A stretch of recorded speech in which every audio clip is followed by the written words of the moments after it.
Древна Елада. Второ хилядолетие преди Христа, разцвет на егейските цивилизации. Жителите на остров Тера, днешна Санторини, създали блестяща култура.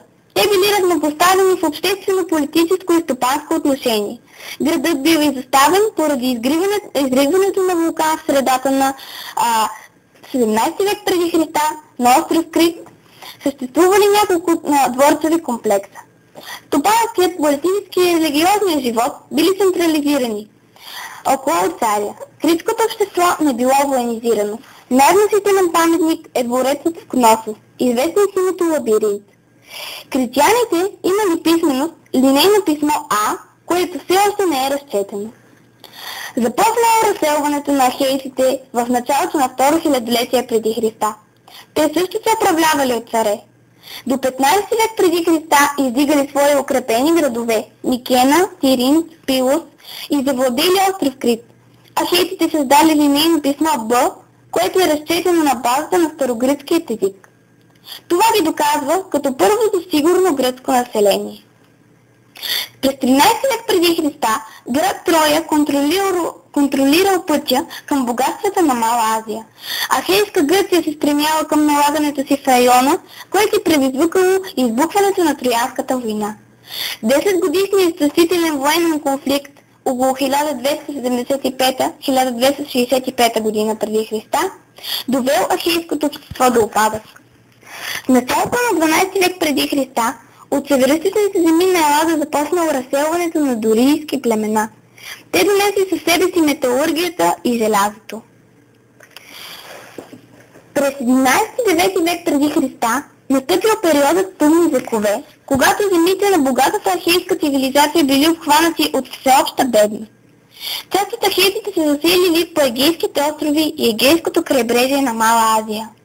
Така, раждането на Елада през този период се случило на двата бряга на Егейско море и островите между тях.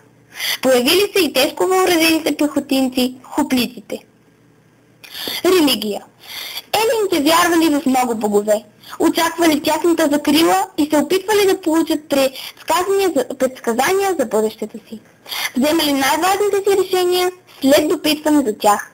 Най-голямото прорицалище се намирало в Делфи. Те почитали и герои заради извършваните от тях изключителни подвизи. Благоволението на боговете измолвали с молитви, приношения, възлияния. Издигали им храмове. В тяхните се организирали музикални и театрални състезания и спортни надпревари, олимпийски игри, 776 година преди Христа, 393 година след Христа. Състезания по време на Панатенеите. Олимпийските игри сближавали гърците от всички полюси. През 8-7 век преди Христа оформила се нова държавна организация Полис. Полисът бил общност на свободни хора, граждани с самостоятелно управление. Граждани били пълнолетните свободни мъже, които притежавали земя в полиса и били родени от граждани. Управлението се наричало политика. Като най-силни елински полиси се наложили Спарта и Атина.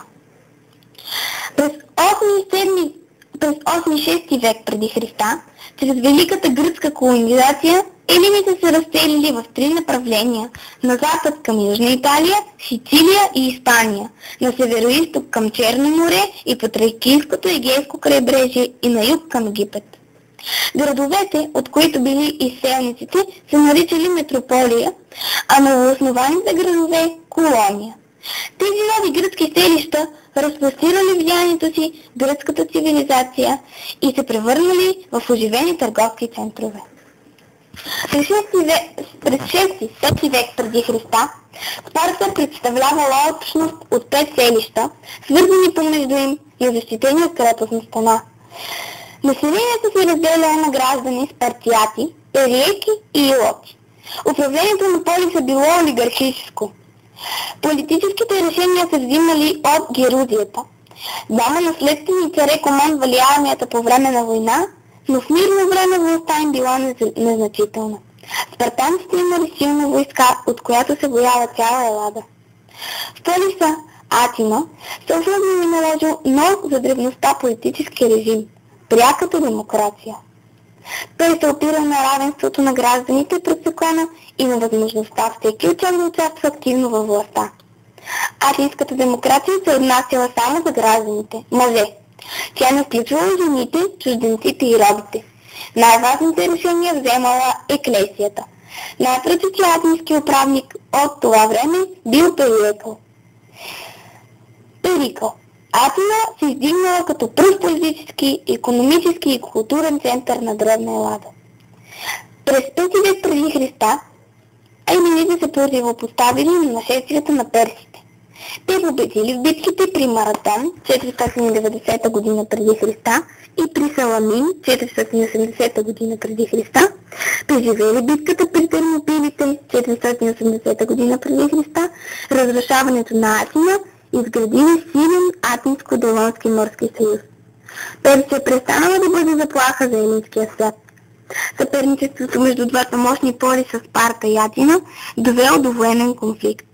През 431-404 година преди Христа се водила Пелопонеската война. Победителят Спарта не бил в състояние да се наложи над останалите полиси.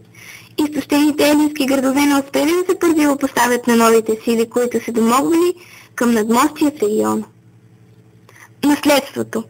Древна Елада създава огромно културно богатство в различни области – наука, изкуство, литература, архитектура, скулптура, керамика.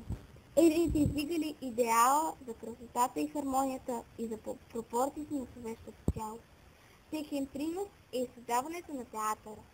Те дали на човечеството Омир, Херодот, Есхил, Софокъл, Сократ, Егор.